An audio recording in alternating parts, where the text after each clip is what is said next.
He always has a sidekick, some boy wonder at his call.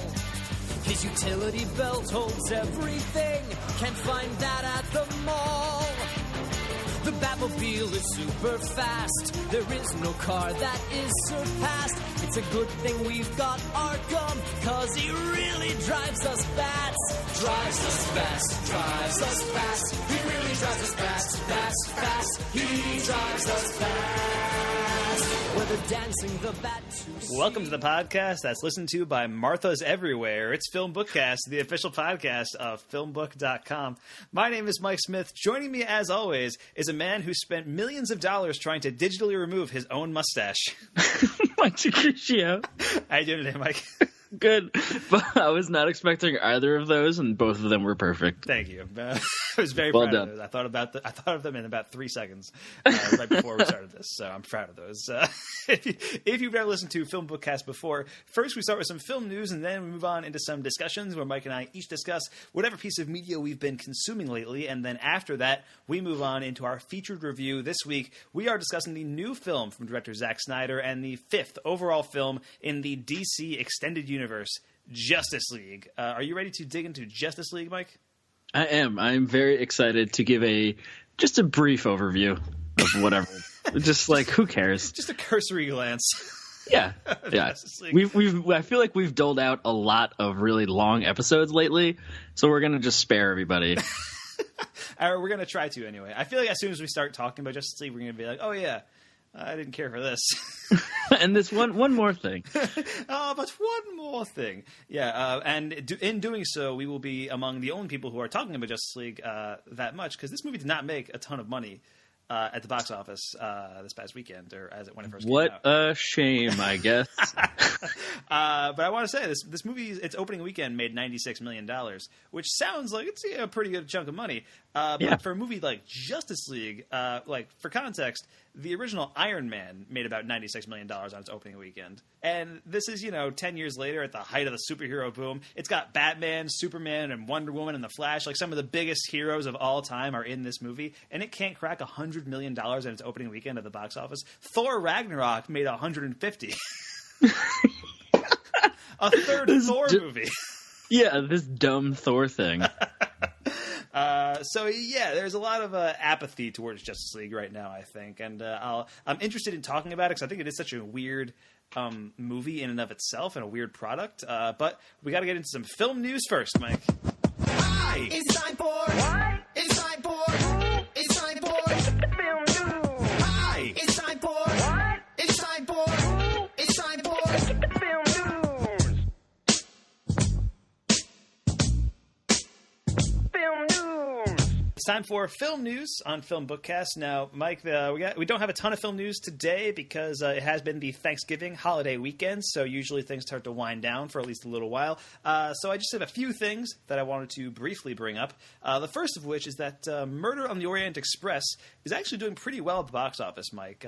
It's kind of become like a sleeper hit in certain circles, and I think that's kind of cool. Because it is offering something different than the usual, 4-quadrant PG-13 blockbuster. I mean, Murder on the Orient Express is also that, but I feel like it's more differently minded in certain ways. It's more aimed at adults than it is, the teenage mindset that superhero movies tend to be based on. You come from Baghdad? It's true. No detail escapes his notice. Your ticket? I might also ask you if you enjoyed your time there as a governess. The chalk on your sleeve and the geography primer. A governess or a cartographer? I made my gamble. I always begin them with geography and monster them till they have the world down cold. They may get lost in life, but I'll be damned if they don't know where they are.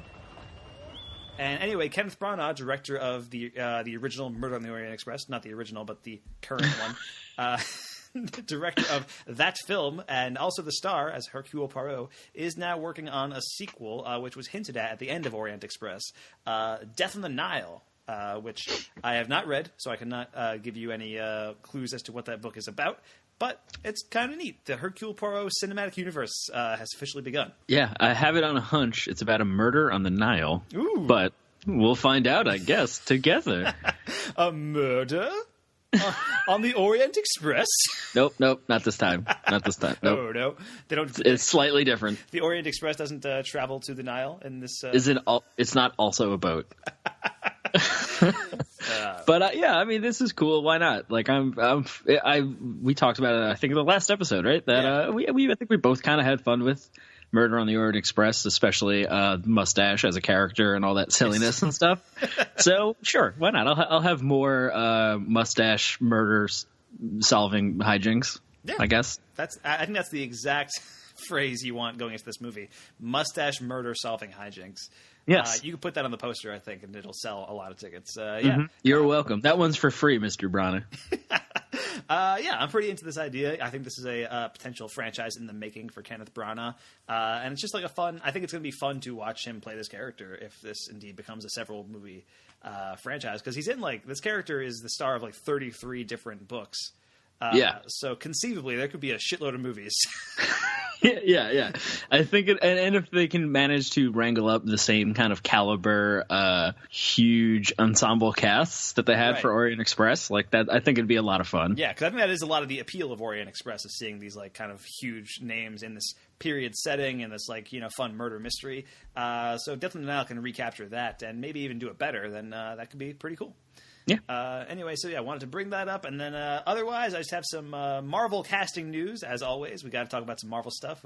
This podcast would be incomplete without it, Mike. Plus, we're doing a DC movie today, so it's only fair to to balance the scales a little bit. I guess is what I'm saying. So we got a couple of casting news things that we wanted to get to. First is for the Marvel Cinematic Universe, and this is kind of a big one. Jude Law is joining the MCU as Mar-Vell, who. For the 99.9% of you who don't know who that is, Mar-Vell is the original Captain Marvel. He is going to be in the new Captain Marvel movie as sort of a mentor for Brie Larson's character, who is officially Captain Marvel in that movie. Okay, interesting. All right. You following me so far? I'm with you so far. So kind of a Hank Pym to Scott Lang kind of relationship type thing. Yeah, no, that's absolutely kind of what it is. And Carol Danvers, Brie Larson's character, has kind of become the more iconic character in recent years. But Mar-Vell has a lot of history in the Marvel universe. If you want to get really confused, DC also has a character in Captain Marvel, and that character is it like a slam on Captain Marvel? They just kind of both had characters named Captain Marvel for a long time, and then to avoid confusion, DC changed that character's name to Shazam. Wow, interesting. Yeah, so Shazam was originally named Captain Marvel, but Mar-Vell is not Shazam. He is just the original Captain Marvel, who will be mentoring the current Captain Marvel. So 1 + 1 + 2 + 1. Plus 2 + 1 + yes. Got it. Anyway, so I think it's cool Jude Law joining the MCU, another big name for them. Yeah. It's kind of neat. And also, James Franco is joining the X-Men universe as Multiple Man for his own solo movie. Uh-huh. Do you know who Multiple Man is, Mike? I don't, but I'm gonna guess he can make clones of himself. Bingo! Yeah, I got it. It's more, crushed it. It's less clones and more like illusions of himself, kind of like he can create different versions of himself that can help out and do things, but they disappear and stuff like that. And apparently, I haven't read a ton of Multiple Man comics, so I don't know that much about the character. I feel like nobody has, probably. Well, there were actually a lot of people who were like, actually, Multiple Man. If you're going to make an X-Men solo movie, Multiple Man might be one to do. Like, he's somebody who actually has a decent amount of backstory and has an interesting power set. Okay. What's crazier to me is that James Franco is going to be starring in his own solo superhero movie. That's like.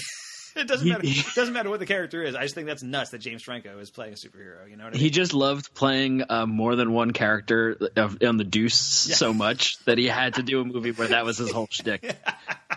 Did you watch The Deuce at all by any chance? No. Okay. No, I haven't. The Deuce was great. I think I talked about it on the podcast a little while ago, but The Deuce was great. And James Franco playing two characters was a highlight of that show for sure. So I am very much eager for James Franco's Multiple Man movie. I think that's it's a cool thing, and I think this shows the X-Men. Fox is kind of allowing the X-Men universe to kind of just breathe and just greenlight a whole bunch of shit and see what sticks. I think if they get a cool director on this, that's great. I'm on board. Because right now, I mean, they've got Deadpool 2 coming out. They've got New Mutants. Gambit is in production right now with Gore Verbinski. And they've got Dark Phoenix happening. And, so this could conceivably fit into that mold of, like, Logan was huge and Deadpool was huge. Like, they're letting their filmmakers take risks with their universe. I think it's paying off for them. So I'm eager to see what James Franco can bring to the multiple man role. Yeah, I think we're gonna enter into a postmodern superhero. I mean, we're already there, but like a postmodern superhero era of films, like where we get the Deadpool and Logan, just a lot more in that kind of just sure, do whatever you want kind of superhero movie. Yeah. Absolutely. So, like, I guess that we'll get a multiple man, and then it'll cross over with Black Cat and Silver Sable, and it'll be wild. It's the untamed landscape or whatever. I had a phrase there, but I worked all day and I lost it. By bringing up Black Cat and Silver Sable, are you implying this movie is never going to happen? Is that what you think? No, I think it's going to be a sleeper hit nobody's expecting.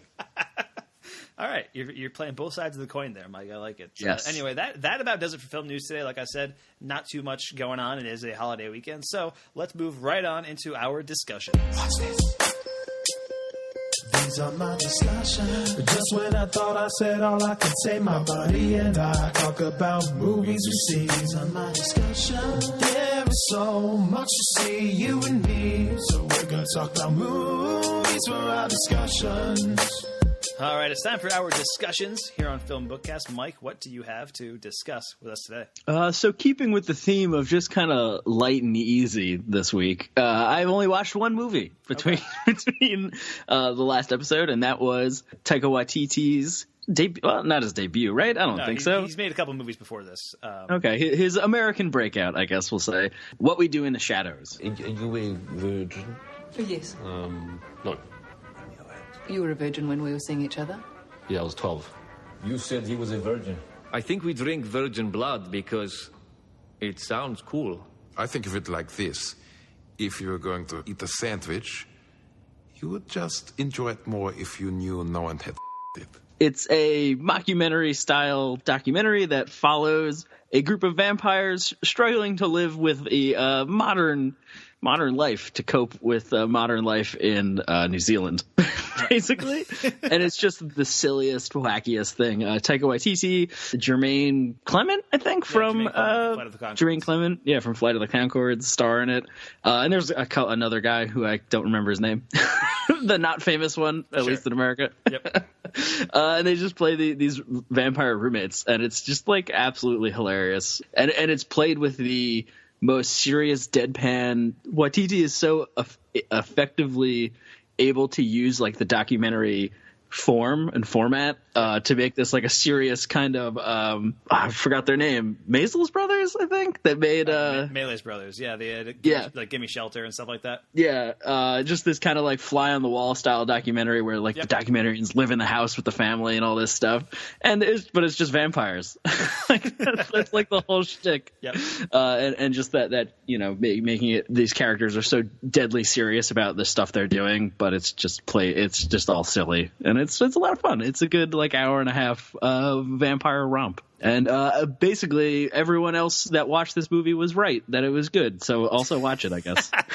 Yeah, I've been a big fan of What We Do in the Shadows for a while, and I think that's the first Taika Waititi movie I ever watched. That's the one that got me on the Waititi train, and I guess Taika train would actually probably be a better name of it. Or Waititi wagon. Boom, there it is. The Waititi wagon. What We Do in the Shadows is great. It's super funny. I used to quote that all the time when I first saw it. There's just like lines of dialogue that make me laugh a lot. It's just like we're werewolves, not swearwolves, something like that. It was we're werewolves, not swearwolves. It's like chanting that to each other. Look, it's great stuff. So if you haven't seen What We Do in the Shadows, it is streaming right now on Amazon Prime. So it's definitely worth checking out if you haven't seen it yet. We talked about it a little bit last week too when we were talking about Thor Ragnarok. And so definitely go see Thor Ragnarok if you haven't seen that yet, because it is pretty awesome. Just throwing that out there. Support Taika Waititi however you can, because he's the best. Correct. And I got a few discussions today, Mike. I got 6 movies to talk about.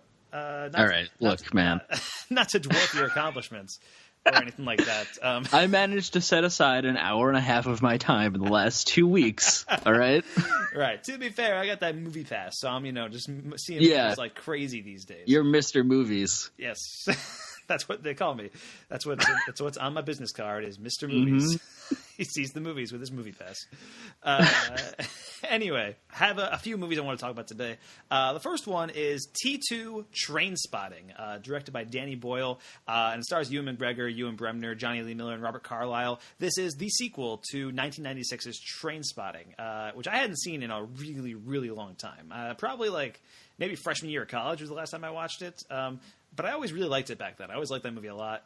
You've seen the original Trainspotting, right, Mike? Yes, but it's one of those things I've only seen once, and it was a while ago, like during college sometime. I can't remember exactly when. Yeah. I had put off watching T2 for a little while because I wanted to rewatch the original before I saw it. But, I was getting towards the end of the year, and I didn't have time. So I just went in with T2 Trainspotting. And arguably, I think it might have made the experience even better because the movie is so much about the examination of, like, the passage of time. And so it's kind of constantly calling back to the original in sometimes subtle, sometimes unsubtle ways. But it's kind of relying on your memory of it. And so I think having like almost a hazier memory of the original kind of enhances this one in a certain respect because this is 20 years later. And you kind of see the journey these characters have taken over these last 20 years and what leads them back into each other's lives. And it's pretty great. And Ewan McGregor is giving a fantastic performance. He has this whole monologue calling back to the Choose Life monologue from the original movie. Choose Life was a well-meaning slogan from a 1980s anti-drug campaign. And we used to add things to it. So I might say, for example, choose designer lingerie, in the vain hope of kicking some life back into a dead relationship. Choose handbags. Choose high-heeled shoes, cashmere and silk to make yourself feel what passes for happy. Choose an iPhone made in China by a woman who jumped out of a window and stick it in the pocket of your jacket fresh from a South Asian fire trap. Choose Facebook, Twitter, Snapchat, Instagram, and 1,000 other ways to spew your bile across people you've never met. Choose updating your profile.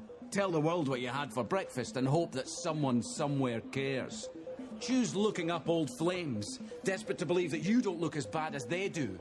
Choose live blogging from your first wank to your last breath. Human interaction reduced to nothing more than data. Choose 10 things you never knew about celebrities who'd had surgery. Choose screaming about abortion. Choose rape jokes, slut-shaming, revenge porn, and an endless tide of depressing misogyny. Choose 9/11 never happened. And if it did, it was the Jews. Choose a 0-hour contract and a 2-hour journey to work. And choose the same for your kids, only worse. And maybe tell yourself it's better that they never happened. And then sit back and smother the pain with an unknown dose of an unknown drug made in somebody's fucking kitchen. Choose unfulfilled promise and wishing you'd done it all differently. Choose never learning from your own mistakes. Choose watching history repeat itself. Choose the slow reconciliation towards what you can get rather than what you always hoped for. Settle for less and keep a brave face on it. Choose disappointment. And choose losing the ones you loved, and as they fall from view, a piece of you dies with them. Until you can see that one day in the future, piece by piece, they will all be gone, and there'll be nothing left of you to call alive or dead. Choose your future, Veronica. Choose life. So much really fun and interesting stuff, but also like really kind of like weirdly depressing stuff. It's exactly like the original Trainspotting, but a little more melancholy in some respect. And the original Trainspotting has some dark stuff in it. Yeah, more melancholy. Interesting. But this is more. I guess I'm trying to say it's like more of a quiet film, like more of an introspective movie than the original Trainspotting. While at the same time having all that same like energy that the original movie had. There's a lot of like really fun sequences. Ewan McGregor and Ewan Bremner getting into some like crazy shit and all that. So well worth checking out if you're a fan of the original. If you're a fan of Danny Boyle, or just if you're interested in seeing these actors how they've grown over the past 20 years, because it's pretty cool. And I also wanted to talk about Battle of the Sexes, which is the new movie directed by Jonathan Dayton and Valerie Faris, who are the directors of Little Miss Sunshine. And this stars Emma Stone as Billie Jean King and Steve Carell as Bobby Riggs. And it is just it's based on a true story of the Battle of the Sexes between those two in the tennis world. And it's a pretty enjoyable underdog sports movie. It works. It's a sexism is bad message movie kind of All right, thing. yeah, could use some of that right now. Exactly. It definitely feels like a movie that was written before the 2016 election took place. And so the foregone conclusion was that Hillary Clinton was going to win. And so it seemed like this was going to this like reinforces that almost. Yeah. And so that's a little weird. But it was kind of nice to just watch anyway. In any case. And Emma Stone is great in this role. She's really good as Billie Jean King. I think my problem with it is that the movie is probably like 60% Billie Jean King and 40% Bobby Riggs. And I think if you could just cut out Bobby Riggs' story entirely, this movie would this movie would be a lot better. And it's pretty good as is. And I think the final match, the actual Battle of the Sexes, they use a lot of the original commentary from the match, and they use a lot of footage that's made to look like it's made to look like it's an actual tennis match. So it's just like the overhead shot of like how you would watch it on TV. And it's kind of cool. So very, very enjoyable kind of underdog sports story. Nothing like super special, but I think a lot of fun nonetheless. Also wanted to give a shout out to Wheelman, which is a new Netflix original directed by Jeremy Rush. Now, Mike, you haven't heard of Wheelman, right? I have not, no. Okay, this is a really lean, like quick car chase movie starring Frank Grillo, and it gets in, gets out, does it very effectively, and it's an hour and 20 minutes long, so it just kind of does its thing and gets out. It's very committed to its gimmick, which is that the entire movie takes place from the perspective of the car. So what I mean by that is the camera is always in or around the car. You basically never leave the car for the entirety of the movie. Okay. And even when the action isn't explicitly inside the car, the camera still stays there. So there's a scene in the movie where Frank Grillo stops the car and gets out and goes into a building, but the camera stays in the car, and you're just watching him walk into the building and then eventually like walk out and like beating some dude up, and then coming back into the car. There's maybe like one scene like maybe midway through. That ditches the car, but that's only so it can get into another car. And that's pretty awesome. Yeah. So I kind of like that element of it. It's very committed to that. So it's a pretty like relatively standard like action movie plot, but the action is pretty well done. And Frank Grillo is one of my favorite actors, like one of my favorite character actors. And so to see him in a lead role like this, just kicking ass, is always a lot of fun. So anyway, yeah. So that's Wheelman. I got 3 more movies to talk about, Mike. The first of which, man, I know. Let me buckle up. The first of which is one I was really excited about. This one played at Sundance way back in the day, by which I mean January. It was another lifetime ago. Exactly. This one is called Brigsby Bear. We're safer now, but I let the whole galaxy down. I don't get it. The prophecy said if we activate the Sordis crystal inside the temple, we could destroy Sun Snatcher. Perhaps there's a lesson here, Brigsby. When solving for x on a one-dimensional plane where -1 by the magnitude of 1 equals -x, always solve for vector r. Until our next adventure, remember, prophecy is meaningless. Trust only your familial unit. And please, discard leftover food rations in the yellow bin, not the red one. Goodbye! Which is directed by Dave McCary. Do you know Brigsby Bear at all, Mike? Have you heard of that coming out of Sundance? Don't think I have, no. Okay. Are you familiar with Kyle Mooney from Saturday Night Live? Yes. Okay. If you're a fan of Kyle Mooney's weird 12:55 sketches in SNL, like the really oddball, esoteric sketches that he does like at the end of the night, you will like this movie. So it's a movie made for me, and it is basically a feature-length version of that. I fucking loved it. Essentially, this movie, Kyle Mooney stars as a guy obsessed with a children's TV show that no one has ever heard of, and decides to make a movie that concludes the series. And there's more to that story that I don't want to discuss here because the discovery of what this movie actually is pretty delightful. But it's got a great supporting cast. Mark Hamill is in this movie, which was pretty cool, and Matt Walsh and McKaylee Watkins are in this, and it's just a lot of fun. Like if you were Dave McCary and Kyle Mooney have been working on SNL for many years now, and the other members of their sketch group are in this, including Beck Bennett, who's also on SNL. It's really great. It's just so weird and oddball, and it has that same kind of sense of humor that you get out of those Kyle Mooney sketches that are always cut for time, you know. yeah. Like the stuff that pops up on YouTube, the Wednesday after, and it's like, hey, this was, played a dress rehearsal but didn't make the actual show because nobody wants to watch it. Yep. This is that movie, and it's pretty wonderful. I was a big fan of Brigsby Bear, and I think you would be too, Mike, if you gave it a shot. All right. But yeah. How pleasant. Indeed.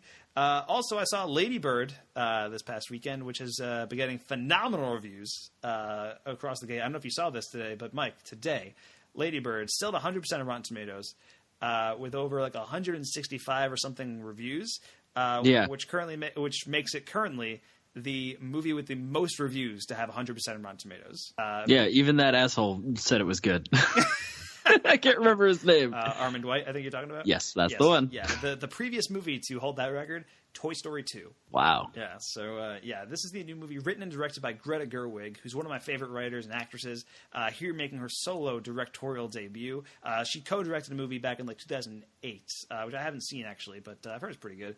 And this movie has gotten just incredible praise. It stars Saoirse Ronan as a high school senior in Sacramento circa, 2002, 2003. I want to go where culture is, like How New in the York. world did I raise such a or at least snob? Connecticut or New Hampshire, where writers live in the Get woods. into those schools anyway. Mom. You can't even pass your driver's test. Because you wouldn't let me practice The way enough. that you work, or the way that you don't work, you're not even worth state tuition, Christine. My name is Ladybird. Well, actually, it's not, and it's ridiculous. Call me because your name Ladybird is like you Christine. said you would. You should just go to City College. You know, with your work ethic, just go to City College and then to jail, and then back to City College, and then maybe you'd learn to pull yourself up and not expect everybody to do everything.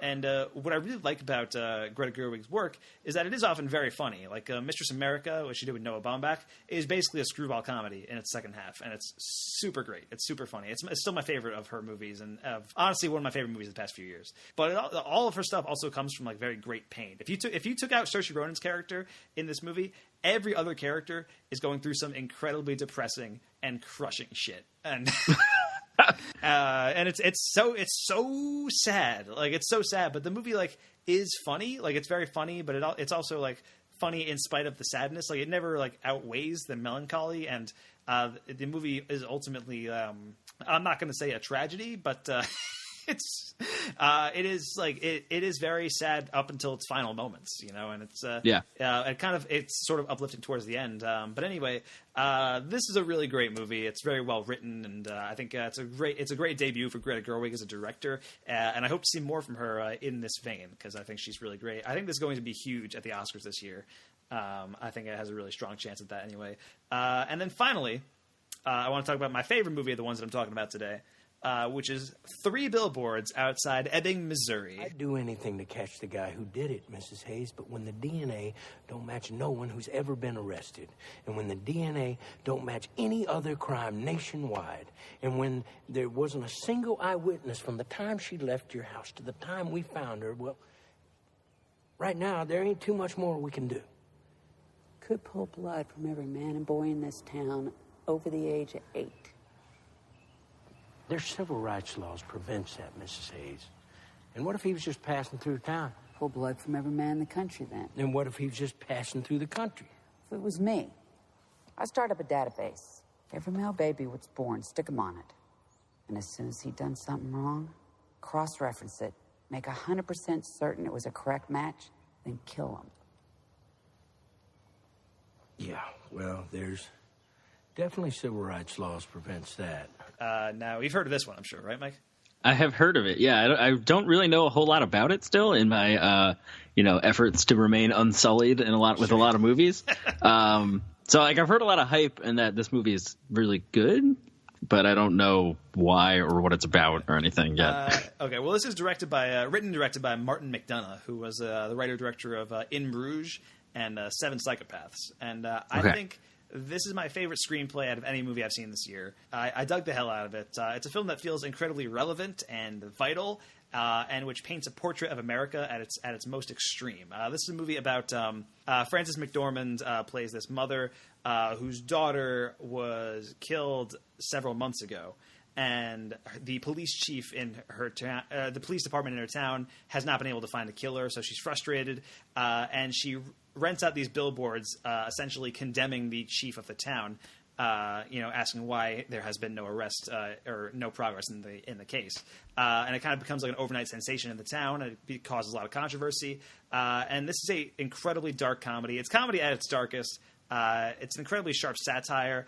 Frances McDormand is terrific in the lead role. Sam Rockwell is in this movie, given a really challenging role, and I think does great work with it.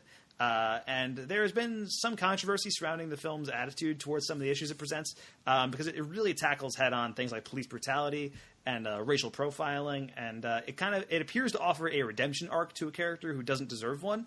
But that's kind of what I like about it. It presents every side of this issue and doesn't offer any easy answers. It just kind of forces you to confront your own feelings on a subject, and at the same time hear the other takes on the subject. And there's so much going on in this movie, and I think it is if you don't know what you're going in for, because I saw this with a few people, and one friend just was not that into it. He was like, "Yeah, it was okay. I just didn't feel like I got what I was expecting." He was expecting like a thriller that had them solving the case, and this really isn't about right. That's just kind of the backdrop for this kind of moody character piece. But it's also, a Martin McDonagh movie, so there's a lot of like really crass humor. There's a lot of like really effectively deployed swear words that are really great, and a lot of really terrific lines. And again, Sam Rockwell is at times hilarious, at times terrifying in this movie. And Woody Harrelson is terrific as the police chief, and Frances McDormand again. John Hawkes is in this movie. Peter Dinklage is in this movie. This is going to be a movie that I'm talking about for a long time, I think. So that's 3 billboards outside Ebbing, Missouri. And with that, Mike, I believe we can move on. Let's move on into our featured review of Justice League. We're asking people we don't know to risk their lives. Strong man is strong as alone. You ever heard that? That's not a saying. That's the opposite of what the saying is.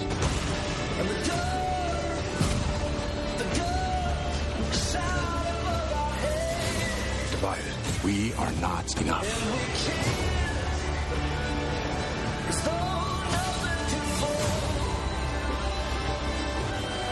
The world needs Superman.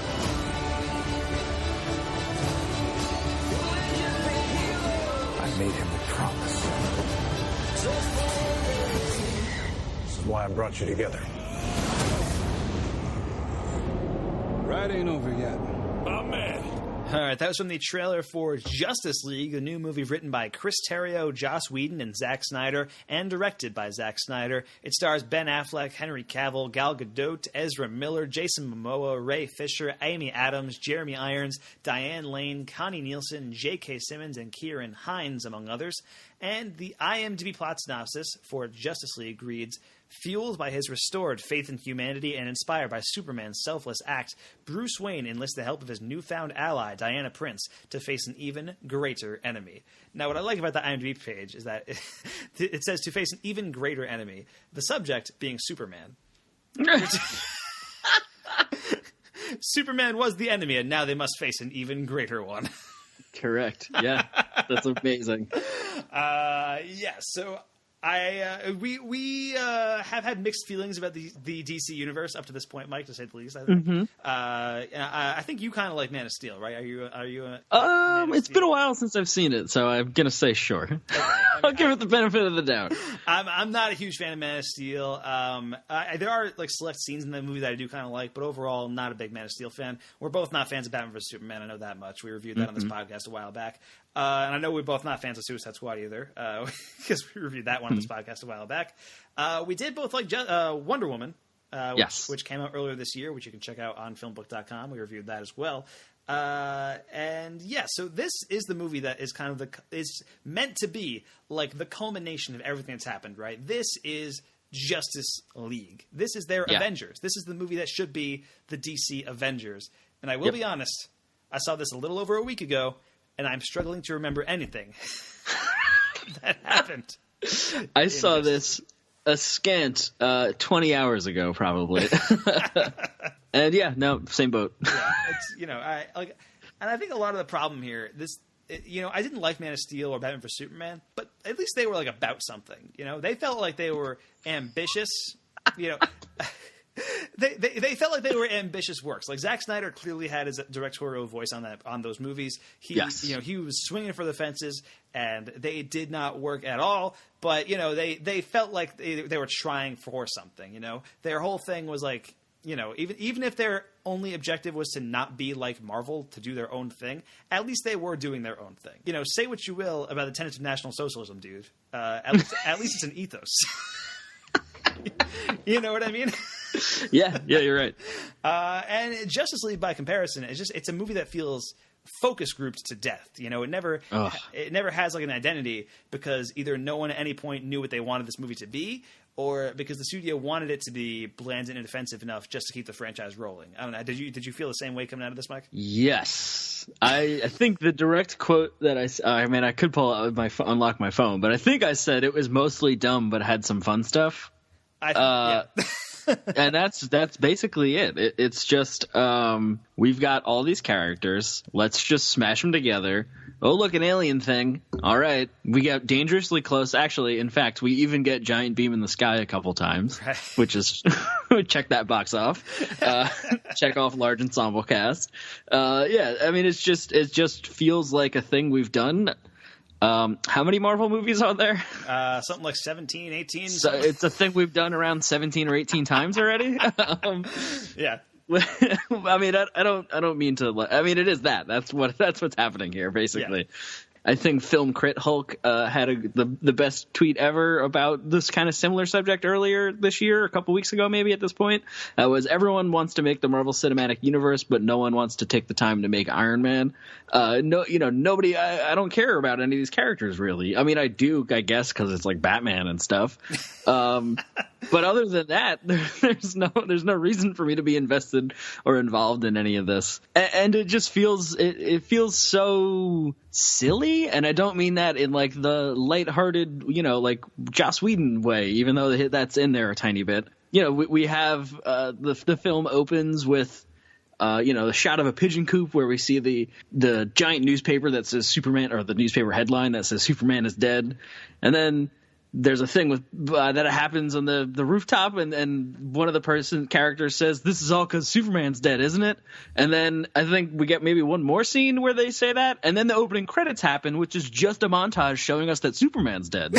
So we spend about 5 minutes just reminding us that Superman's dead when we could have just had the opening credits and got the whole point across. I think my favorite, going back to that newspaper, I wanted to throw this out because I had forgotten about this until right now.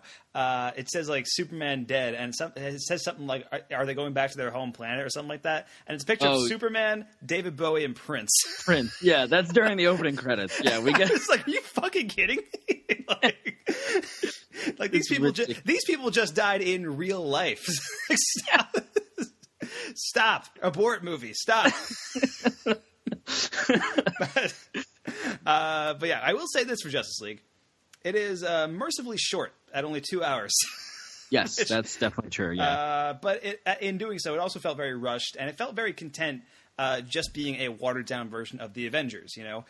Because that is essentially what this is. This is a movie about a group of superheroes, one of which is a billionaire, one of which is an immortal being, and one of which sees himself as a monster as a result of his powers, coming together to stop a group of faceless aliens that are in control of a big glowing box in a movie co-written by Joss Whedon. Like, this is Avengers Light, Yeah.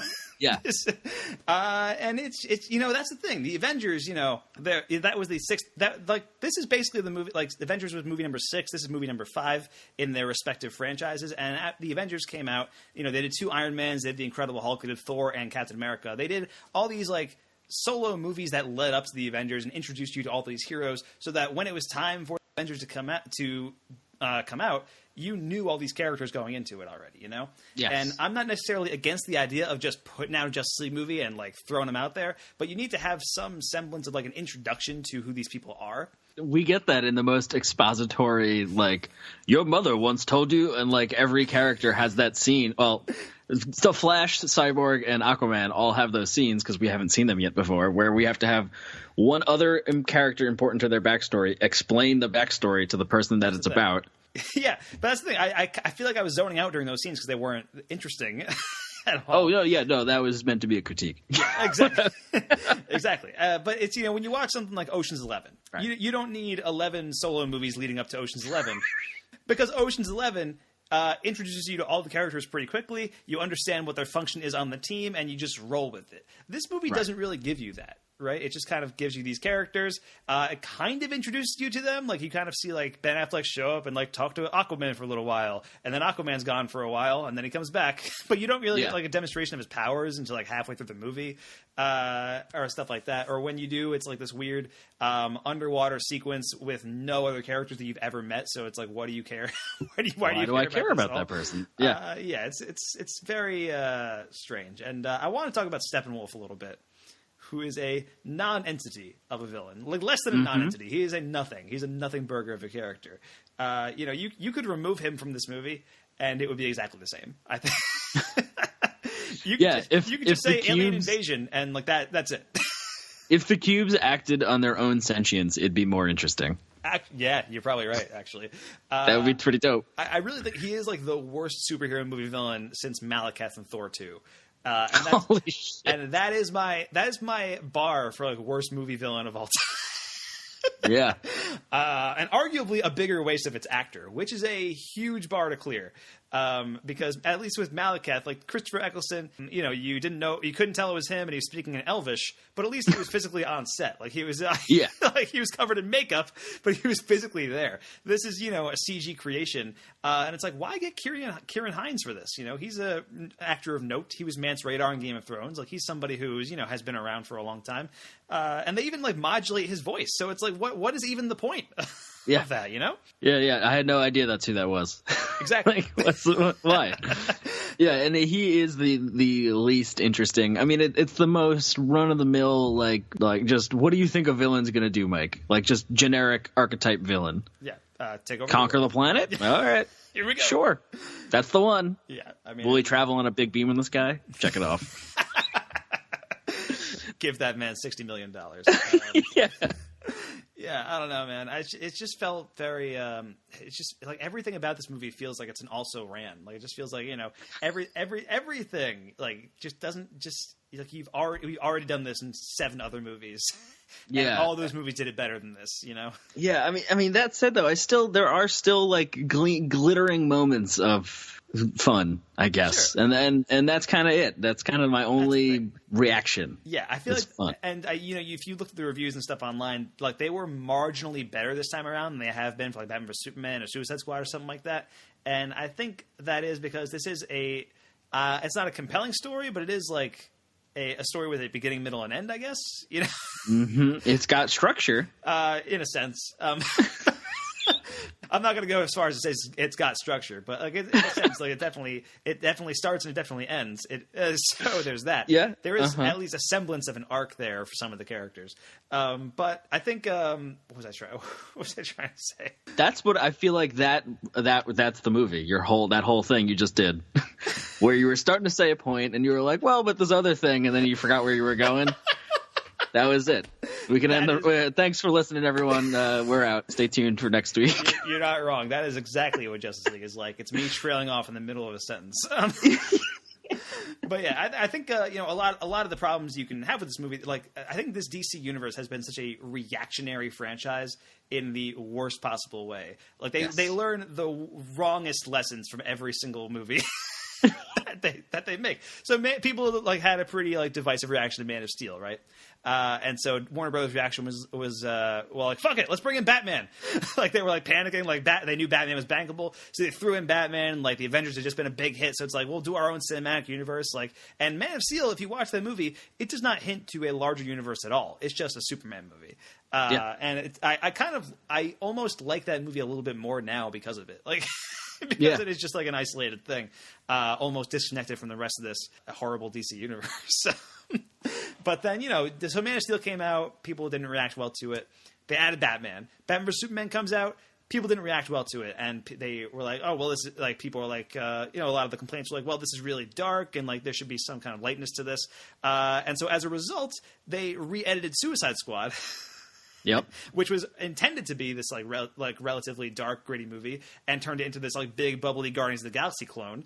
And that didn't work, So at this point, they're heavy in production on Justice League, and they are just scrambling around trying to figure out what to do. Zack Snyder had his own vision for what these characters were like that was present in Man of Steel and Batman vs Superman, and it was clear DC wanted to go in a different direction. after Batman vs Superman came out. So it was like heavily re-edited because this movie has been filming for like a year and a half. Like it's been going back and forth for reshoots and stuff like that. And you know, so everything just feels like it's a clusterfuck. And I would love to read the book about the making of this movie because it sounds insane. You know, I can't imagine what's going on over there. This could be like the Hearts of Darkness of superhero movies, you know, like. And I would be all about it. I would read the hell out of that book or watch the hell out of the documentary or whatever. But it's so much stuff went into this. And this movie cost over $300 million, and it looks like shit. Like, it looks so bad, right? Yeah, that's I think a thing we've talked about it for almost every DC movie we've talked about. It's just, why do these movies look like just poop? They're just our poop. They're just poop movies. I don't get it. Yeah. I think a lot of this, so, I mean, one of the big things about the behind the scenes, and we talked about this before, Zack Snyder had to drop out about, back in like March because of a family tragedy. And DC brought in Joss Whedon to sort of help salvage the movie. He had already been doing like uncredited rewrites on the script. And they brought him in to direct the reshoots. So from what I understand, Whedon reshot about 20% of the movie, and he rewrote enough of the script where he got a writing credit on it. Right. So there's that. But I think what you get out of this is the Zack Snyder versus the Joss Whedon of it all. These are directors who have two very different styles. You know, Zack Snyder has this big operatic style, this like dark and gritty thing that he's going for. And Whedon has, that kind of like quippy, whimsical Whedon thing that he does. He has fun with his characters. He specializes in like banter and stuff like that. And these styles clash all throughout this movie, I think. Like you can pretty much tell whose ideas are whose if you know enough. Yeah. If you know enough of both directors' work, which I've seen pretty much everything both guys have done. So I think I can kind of pick it out. And I was thinking like maybe I won't be able to. This movie will like they'll have weaved it in like. Maybe DC is so expertly telling the story that nothing will stick out like a sore thumb. Oh yes, if there's one studio that has finesse, Mike, it's Warner Brothers in relation to the DC movies. Yeah, and these things, like the scenes that are like clearly Joss Whedon stuff, like I kind of like them. They're probably all the quote unquote fun parts. He adds like some character moments that kind of work for me. There are some solid character moments throughout the movie, but it just feels like it's not enough. It feels like it's too little, too late at this point. And it's just very bad at introducing you to characters. Unlike in the Avengers, everyone gets their intro moment, right? Like Hulk is in another country and he shows up when like Black Widow recruits him. You see Black Widow on this mission in Russia, right? And Captain America's at the gym. But we don't have movies to go on for Aquaman, the Flash, or Cyborg, and the movie never really gives you much to go on with them. So like the first time you see Aquaman, Bruce Wayne shows up at like the surface world where he's hanging out in, and he's in like the background of a shot, like. You know what I mean? Yeah. He's in he's the back of a scene and like while Bruce Wayne is talking, and then it cuts to like Jason Momoa's face. And you don't see like you don't get like any indication of who this character is until he swims away. And even then you're like, you don't know like why is that important? Like you got to get from the conversation like, yeah, we know he's Aquaman, but like we don't know like this world has never been this character has never been introduced to us in any fashion other than a 30-second clip in Batman vs Superman. I was gonna say we got him in the sizzle reel, Mike. Don't worry. The trailer for this movie that was in that one, yeah. I don't know. And it was kind of the same deal with the Flash and Cyborg. I think out of all the characters, I think Cyborg is the most useless to me in this movie. Like the Flash like does solid the comic relief stuff, and Jason Momoa is like kind of fun as Aquaman. He has like this frat boy thing going on that is enjoyable. Yeah. It's very, very weirdly like self-aware about all that stuff. Like I really liked the Flash, and he was a lot of fun. That's the most Joss Whedon character of them all, as far as I'm concerned. Cyborg is the classic, but is this really a gift superhero? And then I think that's an actual quote by accident I said. But then we get. Yeah, look out. And then we get Jason Momoa where like he there's a scene where he grabs a bottle of whiskey and he walks in slow motion into the ocean over Icky Thump by the white stripes. To be fair, I added half a star for that because I fucking love Icky Thump. Like it was just like such a gratuitous, ridiculous thing. Like it doesn't fit his character. He's like this weird Icelandic, where he's going, like, whatever. He's in this weird like Norse Icelandic thing, and it's just like sure. we own the rights. Warner Brother owns the rights to that song. Let's fucking use it, I guess. Like, I mean, it's cool, but it's just such like a weird, self-aware thing where it's relying on audience knowledge of who these actors are playing these characters before we actually get explained that in the movie at all. Yeah. Which is fine, I guess. Whatever. Yeah, I think all the actors are basically fine. Like I think with Jason Momoa does pretty good work. Ezra Miller is solid comic relief. Ray Fisher gets nothing to do with Cyborg, but he's fine. Gal Gadot crushes it. Like she's very good. And the best scene in the movie, I think, is just the Wonder Woman short film that's in the beginning, where it's her. Oh yeah, I forgot about that. Yeah, her stopping the bank robbery. Like, that's fun. This is a cool. Yeah. Was that a follow up to the ending of the original Wonder Woman? Like of Wonder Woman? Doesn't she show up to like? Isn't there like an alarm going off at the end of Wonder Woman, and she like kind of answers the call, and that's the credits? Oh yeah, maybe. I think no, because it starts with her like up on top of that like statue in this. Remember, she's like up on the Lady Liberty thing or whatever. Oh yeah, okay. Or not Justice, I guess. The scales of justice and the sword and all that stuff. But yeah, I think the lesson that DC should have learned was make Wonder Woman the main character of this movie instead of Batman. If they had called this movie Wonder Woman 2, it would have made $50 million more. Like absolutely, 100%. Yeah, if it was about Wonder Woman, taking up the call, and forming Justice League, this movie is a million times better. Instead of it being about Batman needs to be justice or whatever the fuck, whatever. And Wonder Woman still dealing with that, like coming out of the shadows thing that is at the end, even though at the end of Wonder Woman, she's done that already, or is deciding to do that. But in this movie, it's still like up in the air. It's just all over the place. Yeah, I do kind of like the arc that is kind of the way that Wonder Woman's arc is kind of played out over the 3 movies we've seen her in. Because like Batman vs Superman is her like re-entering the world, right? Like re-entering the world, and then you kind of get this feature-length flashback detailing like her origin story and why she left the world in the first place.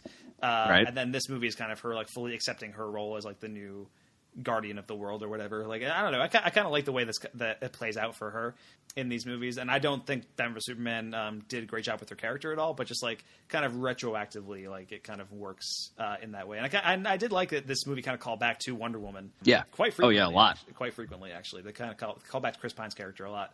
And Ben Affleck. I mean, what do you think of Affleck in this movie? Because I think he was fine, but I feel like he's looking off screen in between every take, trying to figure out how he can get the hell out of here. Yeah, he's checking his exits and planning his route between every take. Yeah, he doesn't seem to really be interested at all. I mean, I don't know, which I guess like is Batman.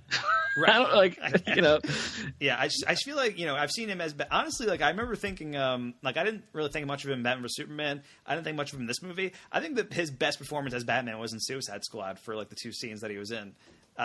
He's actually like I feel like he was like all in on that. Like he felt like Batman in those scenes. He felt like Bruce Wayne in those scenes.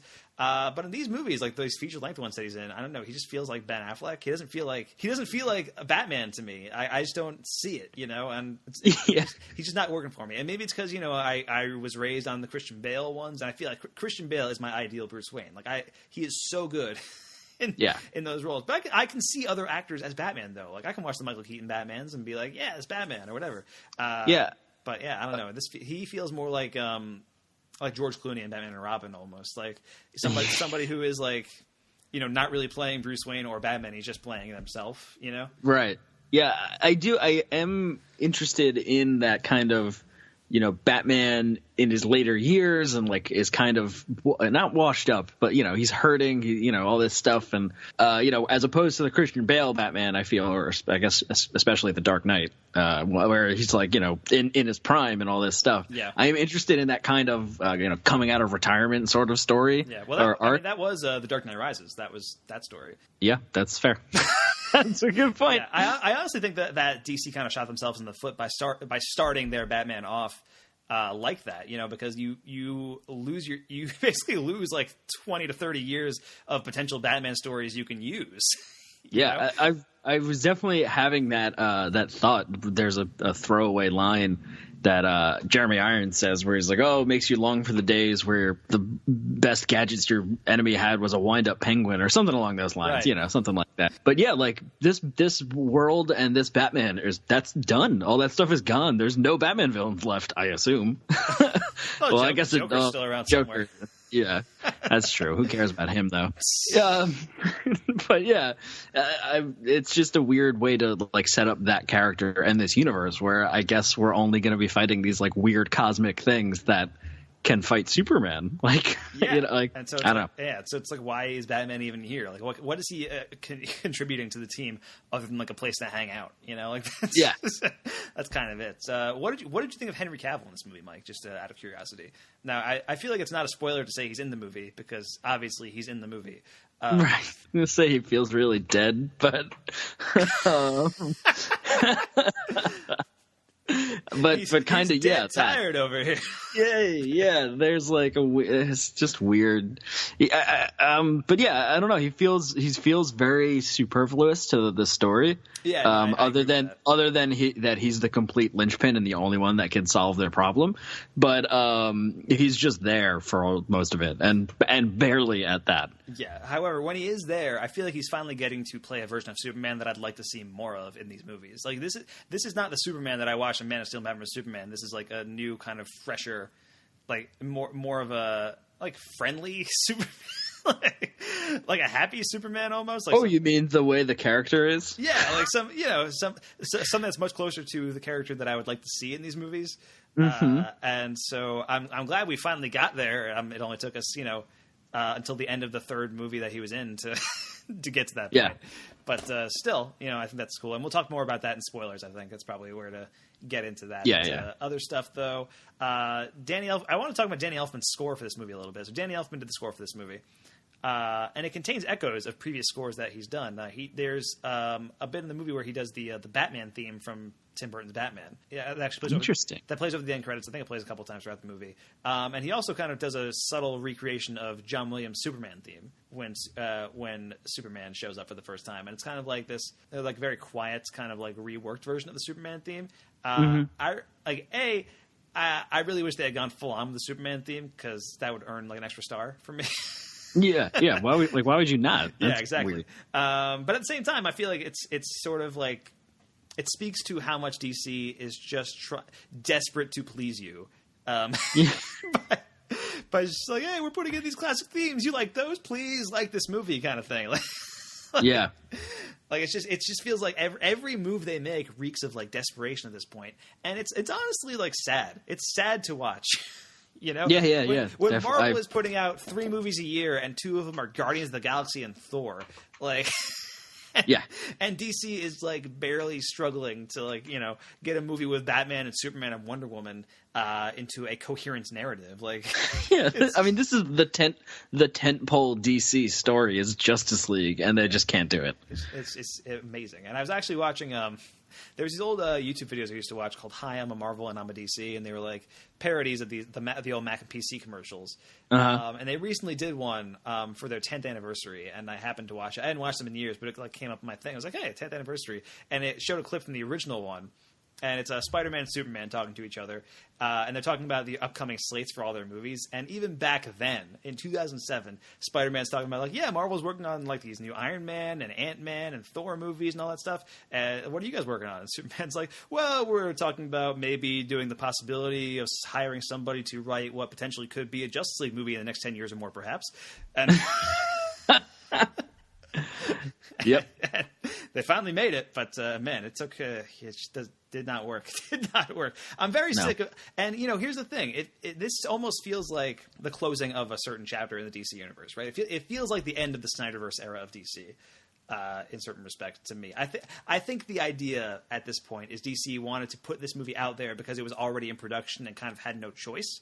But about halfway through, they kind of reworked what their vision is for their company and what their universe should look like. And I think it's going to be much more focused on what Wonder Woman was like, Yeah. And so this kind of feels like the closing chapter of the Snyderverse, taking its cue from Wonder Woman. So, like, yeah, give me that James Wan Aquaman. Give me that Wonder Woman 2. Give me that Joss Whedon Batgirl. And, maybe we'll be getting somewhere. But I'm very sick of, like, the DC Ed Wood-esque, like, my next film will be better type attitude. Holy shit. Yes. Yeah. Because, like Marvel got to where they are by making good movies in the first place. Like, That's kind of the thing. Like, there were missteps along the way. You know, Iron Man 2 is not great. The Incredible Hulk's not great. But they put in the work. They put in the planning. And it paid off. Like, their universe is the biggest thing in movies right now.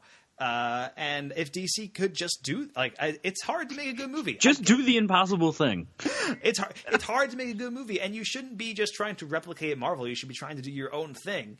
Right. But start by just, like, hiring, you know, talented people who care about what they're doing to, you know, make something cool. Like, you know, like, take some risks, do some cool ideas. And I think Man of Steel and Batman vs Superman was a risk that kind of didn't pay off. But, you know, Justice League feels like the opposite direction. Like, they played it so safe that, like, who could possibly like this? Yeah. I think we're going to have some discussions and spoilers about where the future might go for this. But I definitely agree that they went with, like, the kind of milquetoast route, and it just didn't pay off. All right. So, I guess we should get into spoilers, Mike. Let's do that. Let's get into spoilers for Justice League, starting right now. Stop it! Both of you! You're spoiling it! You're spoiling everything! All right, so spoilers for Justice League, starting right now. So, Mike, a lot of this movie centers around the group trying to bring Superman back from the dead, right? That's kind of the... Yes. It's almost like the actual full arc of this movie is that. And Well, I mean, you say that, but really, that pops up and 10 minutes later it's resolved. So, like, not even, though. But I feel like a lot of the movie is focused on it, though, isn't it? Like, it's kind of it's sort of the emotional arc of, like, man, all this bad stuff is happening because Superman's gone. We need to, you know, live up to his image and, you know, the kind of hopeful message of Wonder Woman and all that stuff. We spend 45 minutes getting the band together. Batman's like, now that we're together, we should resurrect Superman. And about 10 to 15 minutes later, they do it. Yeah. And then we have the big fight at the end. And, like, that's the whole movie. Right. So what can I ask, what does Superman add to that fight that the group wasn't already providing? Like, what was that? He's super strong. And that's it. I feel like he didn't add much to, like, you know, what was the point of bringing him back? Like, he... I think he comes back just to make the visual gag of him carrying a building while Flash pushes a truck. Yeah, that was pretty good. I did enjoy that. I mean, that was pretty funny, but yeah. But anyway, yeah. I mean, I think my favorite part about the whole scene where they resurrect Superman is, like, when Superman, you know, bolts out of the thing and, you know, he's like evil Superman and he shows up at, like, the statue or whatever. And the 4 of the Justice League heroes, Wonder Woman, Flash, Cyborg, and Aquaman, all show up immediately. And then Batman has to show up late, like, by, like, jogging there or something. Because, you know, they can all, like, super speed or fly or whatever, and it's just like, and they don't if they would have been a great visual gag if they just showed Batman jogging over to the scene, jogging down the street. Yeah, that would have been amazing. But he just kind of shows up just a little bit later than everyone else, and it was like all the way across town or something. Like, it wasn't like it was close by, so I don't know how he got there so fast. But, yeah, I mean, that whole sequence, like, you know, it's all right. Superman was fighting them. There's that. I did enjoy Ezra Miller's kind of like I'm shitting my pants look when Superman makes eye contact with him. Also, they call back "Do You Bleed" from Batman vs Superman, which was weird. There's a couple really weird moments with Superman. That one, because he reads it, he delivers that line in the weirdest, like, Evil Dead 2 kind of way. Like, do you bleed? And then when Lois Lane is like, you smell good. Like what? Yeah, that was such a weird. Especially because he just came out of the ground. Yeah. For like 6 months or whatever. Like, how long was he dead? He was dead for a while. Yeah. Super odd. He was just mostly dead, though. He wasn't. He wasn't full dead. But also, I think what's also kind of weird about this is that Batman vs Superman, the very end of that movie, implies that Superman will come back to life. Like, it has the rocks rising and stuff like that. This movie does nothing with that. Like, and that implies he's already alive again. Yeah, that's the ending of Batman vs Superman implies, like, oh, he's already come back to life. What a crazy thing! And this movie just doesn't acknowledge that at all. Nope, he's dead. Those rocks didn't rise. You didn't see that. I honestly thought I imagined that after this movie. I was like, I remember this really cool, like, high speed shot with the rocks, you know, or, you know, Super 8 4K, whatever, like, awesome. And then I was like, but maybe I made that up. I don't like, that doesn't happen anywhere in this movie. But I think my favorite thing about that whole sequence is that they have to use the mother box to resurrect Superman, right? That's like the thing. And they do so. Superman bolts, and all the heroes leave, and they just leave the mother box unattended. Yeah. Yep. And then and you don't even see Steppenwolf take the box. It's just the next scene. Cyborg is like, "Man, Steppenwolf got the third mother box." It might as well be, yeah. And it's like, wait, and I had to do a double take. Like, when did he do what? When did that happen? I think they show us a shot of the beam off in the distance in the sky, and then that's it. But like, man, I can't believe he got the third mother box. That is unfortunate. Yes. But speaking of the mother boxes, I wanted to talk about that a little bit because this movie is very exposition heavy. For something that can just be this box bad. This guy wants it. Don't let him get it. Like that could be. That would have been it. But this is so exposition heavy, in fact, that it stops to literally just reenact the prologue of Lord of the Rings: Fellowship of the Ring. About halfway through the movie. So it's like they talk about like one mother box went to the Amazons, one went to the Atlanteans, 5 were given to the elves, 7 to the dwarves. Like, yeah, pretty much. And it's such a weird, like, it almost feels like it's a direct homage to the Fellowship of the Ring. I mean, it might be. It might be, but like, why not put that scene at the beginning of the movie? Like, when that information is relevant to us, so we just like know the information going in. So when we see the mother box, we're like, hey, shit, that's the thing. One of the things. That's the thing they were talking about in the thing. Yeah, no, that would have been good, but we had to get the opening credits 5 minutes in, and then just everything about this movie is bonkers like that. And I do love that we get that during that opening scene with Batman on the roof, when the parademon, which is the dumbest name for anything ever, explodes into goop and then leaves the singe marks of the 3 boxes for some reason, in the wall in the goop after he blows up. And then that never happens again. And why would a thing blow up, leave the marks of the thing at one? That doesn't make any sense ever.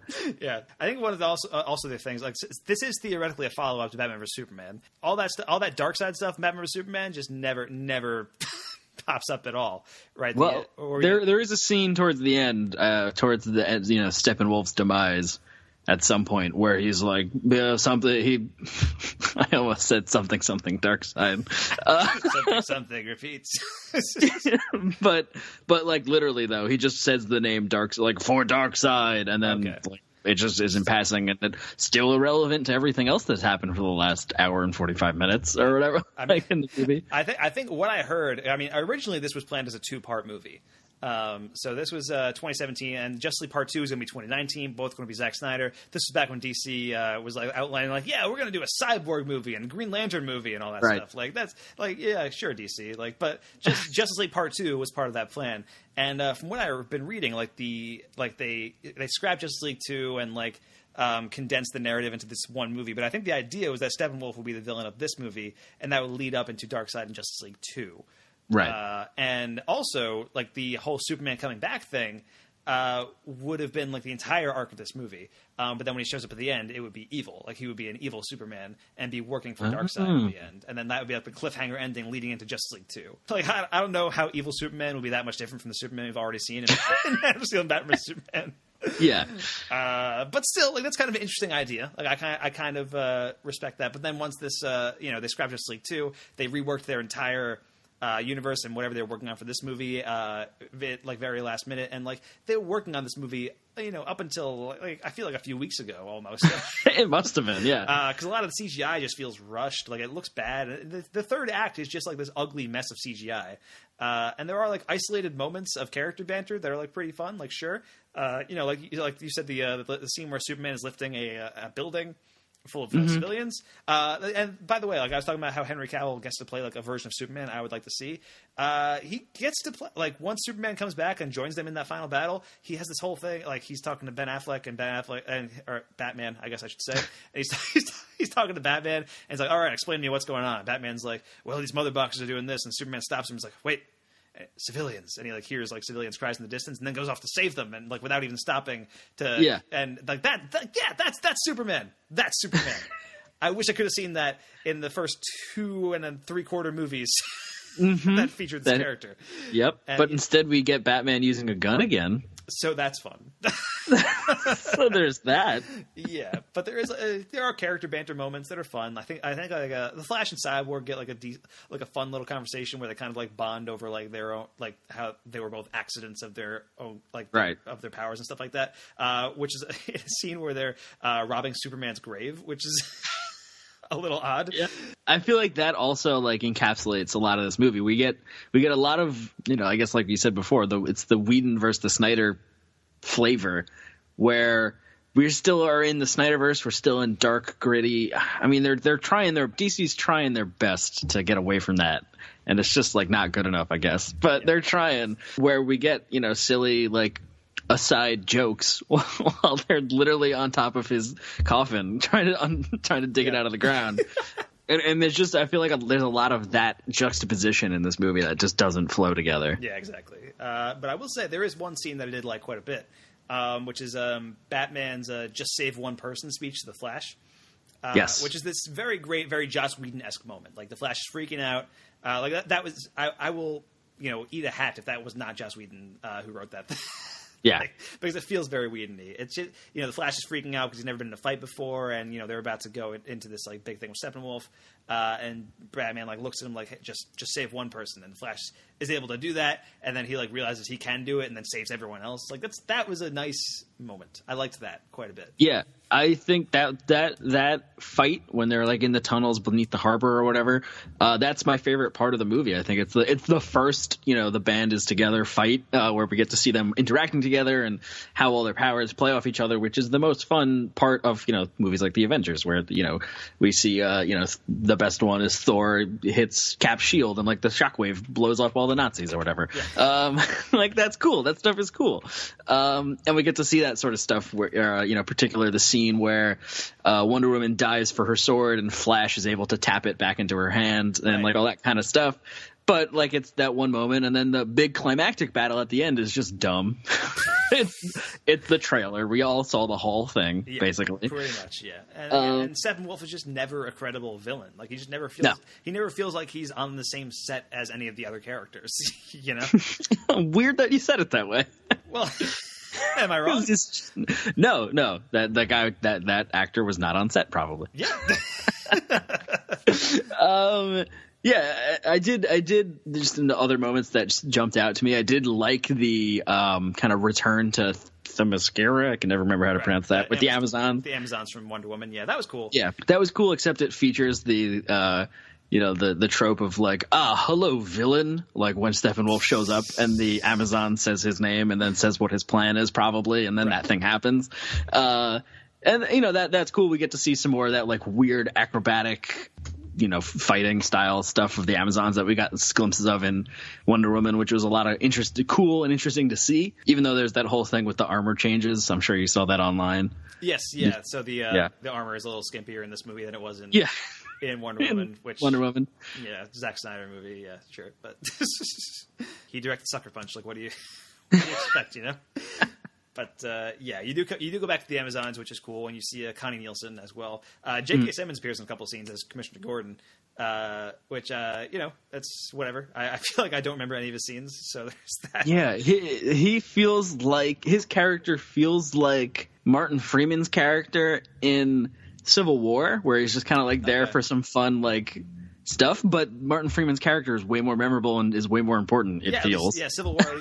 He has like at least one big scene in Civil War, where he's interrogating the Winter Soldier. Right? He's talking to him, and he's also going to be in Black Panther, so it kind of like sets up his character there. I don't know if we'll ever see J.K. Simmons as Commissioner Gordon again. So I mean, we have the Batman, if that's still happening, right? But is Ben Affleck going to be in that? Time will tell. And if he's not, is J.K. Simmons going to be in that? Yeah. Who knows? I did want to throw out there that you see a Green Lantern at one point, which is wild. Or a Green Lantern, yeah. Yeah, it's not like Hal Jordan or anything, but it's like they show a flashback to like this ancient battle that everybody had with Steppenwolf or something, and like it's the elves and the dwarves, and exactly, and the ancient alliance with men. Yeah, it's the same. It's all that. But like the Atlanteans and the Amazonians, and like you see a Green Lantern Corps like flying around, like woo, Green Lantern, hey. Also, Ares is there. They say something like the gods are. with us, and like the elder gods, whatever. Yeah. And one of them was Ares. I didn't even catch Ares being in the movie, but I guess they did like superimpose David Thewlis's face on somebody, and that was Ares. Sure. We'll go with that. Yeah. Let's talk about the post-credit scenes in this movie, Mike. There are two. Oh yeah. And the first one's like a little fun little scene. It's like Superman can Superman outrun the Flash type scene, which is a question that comic geeks have asked for millennia at this point, or a couple decades. Close enough. Same difference. Which was fun. They'd already done kind of a similar thing on Supergirl. With her in the Flash, so it's like I have seen this already, but it's still nice to see, and like I want to see more of that in these movies, like that kind of like exploration of fun. That's the tone I want these movies to have. Exactly. Is that. And then there's the other scene, which was interesting, and I think sets up a potentially really cool direction for this franchise to go. But again, I'm really sick of DC being like the next movie will be better than this one. Mm-hmm.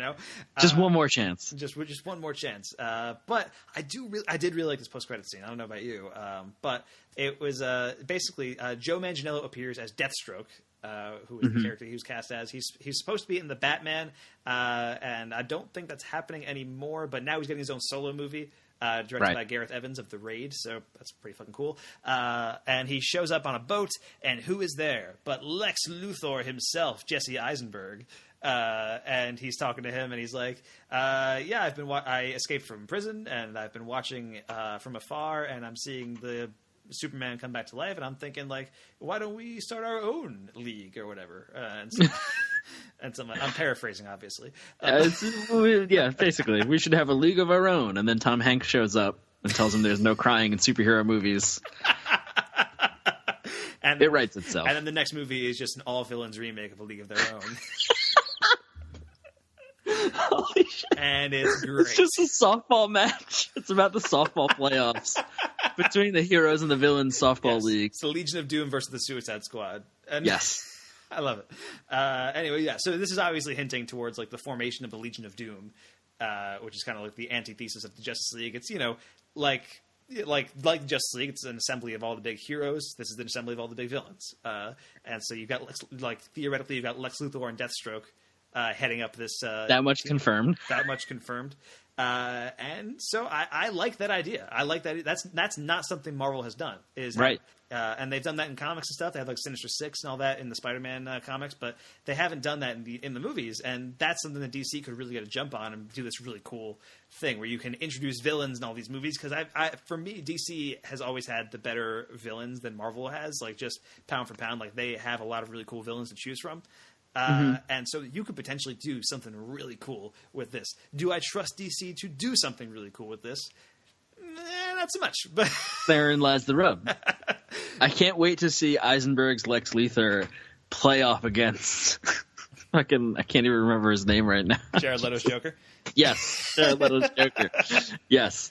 Just those two in a scene together. Just because they're both as bonkers as you can get. Yeah. Like it's weird. That'd be wild. Because Jesse Eisenberg is basically doing the Joker as Lex Luthor.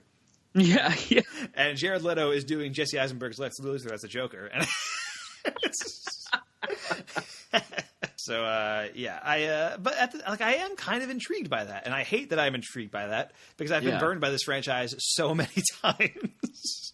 It's going to be interesting to see how a standalone Deathstroke movie or just Deathstroke in general is able to survive Deadpool. Because as far as I understand my comics history, Deadpool was a character created by Marvel as a spoof of Deathstroke, or by that creator, like by that writer or whatever. Right.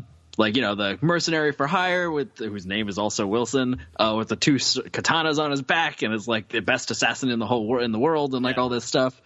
So like to see how that character plays off, like Deathstroke in this kind of Snyderverse hypothetical, while Deadpool is like one of the most popular like superhero movie franchises right now. We'll see how Deadpool 2 does, I guess.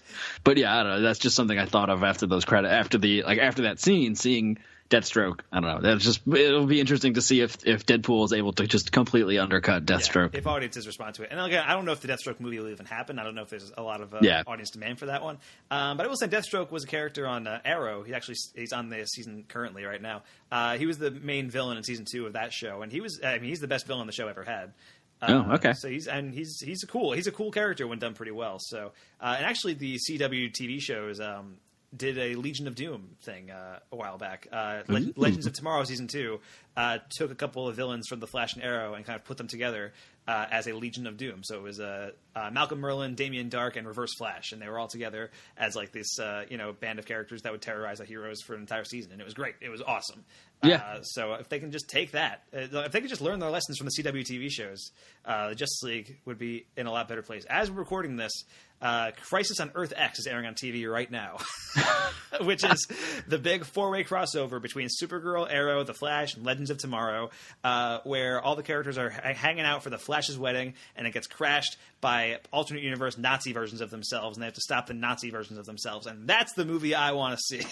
Yeah, but that's the most comic books premise of anything ever. Yeah, and like do that. That's the thing. Just please do that.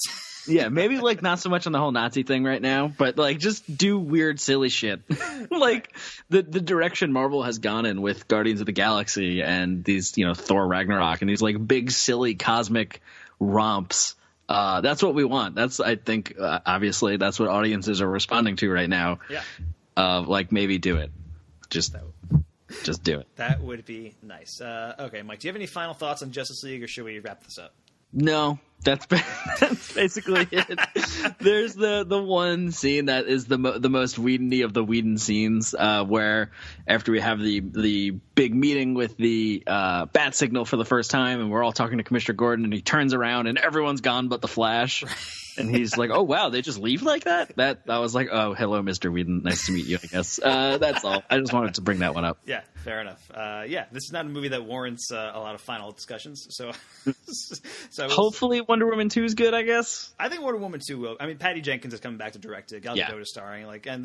Wonder Woman was good. I liked Wonder Woman. I had problems with it towards the third act. We talked about that, and I think it still has issues, just in terms of its visual style. Just the DC template does not look good. And the best, everything's so glossy. I know, but the best part about Wonder Woman was the first 20 minutes when they were just at the Amazon island, and it was bright and looked really cool. So I'm hoping Wonder Woman 2 is that. If they just set an entire movie on Themyscira, I would be all in. I'm down. I hope for the future of these DC movies, I would be down if they start just doing individual movies again. Like if we get Deathstroke and we get Batman and we get Wonder Woman 2 and all that stuff, and they just show up like they do in the Flash and Wonder Woman have an adventure together. Done. I'm in. That'd be so much fun. I think that would be great. Yeah, I think that is probably the direction they're going to take. Just do solo movies for a long time, because Justice League again did not do super well at the box office, and DC has to severely rethink their entire strategy, because they don't have a Kevin Feige to kind of keep the ship afloat. Right. I think that is the big difference. Kevin Feige has made such a huge impact on what Marvel is today, and other studios that have been floundering with this whole shared universe thing, like DC, like Universal with their Dark Monsters universe. It just I forgot about that. That one was a one and done. Man, the Mummy is the Mummy came, the Mummy went, and they're shutting down pretty much everything else that is associated with that universe. At least with DC, they have enough brand recognition with these characters, to basically just keep failing it until they get it right. Yeah, basically, yeah. But even so, man, it just feels like they don't have somebody like Kevin Feige to kind of keep this afloat. So I think their best bet is to just do some solo movies. They got Wonder Woman 2, Aquaman's already, it's already happening. So and James Wan's doing that. That's awesome. James Wan's a great director. So if there's anyone that could save it, it's James Wan. Hopefully. Yeah. And that's the thing. I feel like watching the Aquaman stuff in this, I was trying to be oh, is this a hint of what's to come in James Wan's Aquaman? But I did not understand anything that was going on the Atlantean scenes, because it was all underwater and it was garbled. Amber Heard shows up. That was neat, I guess. Yeah. You just totally glossed over my joke, but oh no, I talked over it. I'm sorry. I said I couldn't understand anything that went on in the underwater scenes, in the Atlantean scenes, because it was underwater and it was garbled. God damn it. Oh man, you're welcome for making you say that a second time. But anyway, yeah, Amber Heard does show up briefly. Supposedly Willem Dafoe had a cameo and then it was cut because he's in Aquaman. He didn't just randomly show up like, "Hey, I'm Willem Dafoe. You may remember me from such movies as Spider-Man and the Florida Project." Yeah, so I think that about wraps up our discussion of Justice League. Mike, where can we find you online this week? You can find me at twitter.com/mdfilmblog. And if you like Dungeons & Dragons, my friends and I post our games at youtube.com/geonerd79. And you can find me online at twitter.com/msmithfilmblog and all of our podcasts and stuff at filmbook.com. Thank you so much for listening to FilmBookCast. Mike Smith, Mike DeCrescio. If you're listening to this review via our podcast on iTunes, subscribe, rate, take a moment to give us a review, 5 stars if you can. Any and all feedback, compliments, topic discussions, even hate mail can be sent directly to podcast@filmbook.com. Please list the podcast you email about the title of your email because we produce just so many different ones. It's hard to keep track. We would love to hear from you. Now, join us for the next episode of FilmBookCast, where I guess we're playing it by ear, but if we can, I'd really like to review The Disaster Artist, Mike, if you're down. Ooh. That opens wide in 2 weeks, I think, so that would line up with with our schedule. So I think that would be a cool one to review. So I'm looking forward to that, and then you can check out our next Complete Works, where we are talking Nicolas Cage's role in 2007's Next. So thanks so much for listening, guys. We are out. Even without shock repellent, He's tougher than he seems. other heroes often ask, Why is he always the top cat? He drives us bats, drives us bats.